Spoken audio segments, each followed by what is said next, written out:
Hello everyone, welcome back to our channel. I hope সবাই খুব ভালো আছো। ভিডিও শুরু করার প্রথমেই তোমরা বুঝতে পেরে গেছো যে আজকে আমি কি রান্না করতে চলেছি। হ্যাঁ, আমি জানি তোমরা অনেকেই আছো গ্রাম বাংলার এই গ্রামীণ জনপ্রিয় কাঁকড়ার রেসিপিটি অনেকেই খেতে ভালোবাসো, তাই হয়তো রেস্টুরেন্টে অর্ডারও করে ফেলো। এখন আর রেস্টুরেন্টে গিয়ে অর্ডার করার কোনো প্রয়োজন নেই, শুধু বাজার থেকে কেটে আনলেই যথেষ্ট। আর আজকে আমি তোমাদেরকে শেয়ার করে দেব যে কতটা চটজলদি এই কাঁকড়ার রেসিপিটি রান্না করা যায়। তোমরা হয়তো ভাবছো যে কাঁকড়া মানেই মশলাদার কিছু বানানো হবে, যেটা তোমরা সময়ের জন্য বানাতে পারবে না। না না, একদমই না। যতটা চটজলদি বানানো যায় এবং খেতেও সুস্বাদু হয়, সেই রেসিপিটাই কিন্তু আজকে তোমাদের সাথে শেয়ার করে নেব। যারা এই কাঁকড়া কাটতে পারো না তাদের জন্যই কিন্তু আমি প্রথম থেকে শেষ অবধি দেখানোর চেষ্টা করেছি, যাতে তোমরা কেউ নিজে থেকেও কেটে রান্না করতে পারো। কিন্তু হ্যাঁ, তোমাদেরকে বলে দিই, ঠিক এইভাবে কাঁকড়ার ঘিলুগুলোকে বার করে নিতে হবে দুপাশ থেকে, কিন্তু মিডিলের অংশটা কিন্তু নেওয়া যাবে না। মামনি যেটা দেখাচ্ছে ঠিক এই জায়গাটা। এবার কাঁকড়ার পাগুলোকে সামনে থেকে একটা পাথরের সাহায্যে ভেঙে নেওয়া হচ্ছে, যাতে এর মধ্যে মশলাটা ভালোভাবে ঢুকে যায়। কাঁকড়াটাকে প্রথমেই কিন্তু আমি ভালো করে জল দিয়ে ধুয়ে নিয়েছিলাম। এইভাবে কাটার পর কিন্তু আর ধোয়া যাবে না।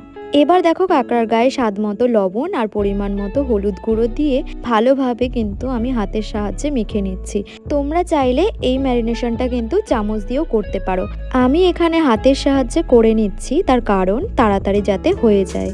লবণ হলুদ ভালো করে মেখে আমি কিছুক্ষণের জন্য রেখে দিলাম। পাশে একটি কড়াইতে তেল গরম করে নিচ্ছি, আর তাতে ফোড়নের জন্য দিয়ে দিচ্ছি গোটা জিরে আর শুকনো লঙ্কা।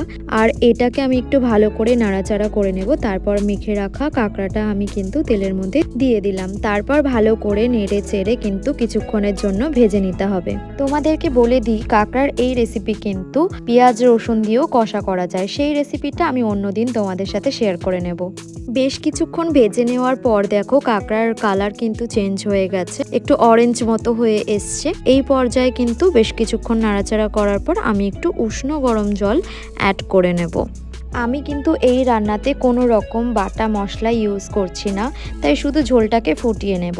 দেখো, ফুটে এসছে এবং কাঁকড়ার ভিতরের শাঁসটাও কিন্তু ভালোভাবে সেদ্ধ হয়ে এসছে।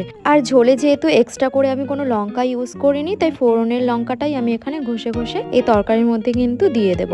এবার শুধুমাত্র ঝোলটাকে আমি কিছুক্ষণের জন্য ফুটিয়ে নেব।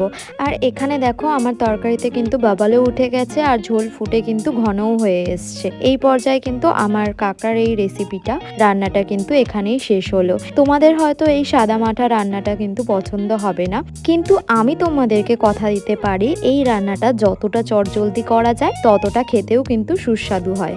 হাতে যখন কম সময় থাকে তখন তোমরা কাঁকড়ার এই রেসিপিটা চটজলদি বানিয়ে একবার খেয়ে দেখো, আশা করি খুব ভালো লাগবে। আর ভিডিওটি ভালো লাগলে লাইক কমেন্ট শেয়ার করতে কিন্তু ভুলো না। ভালো খাও, ভালো থেকো। আজকের মতো টাটা।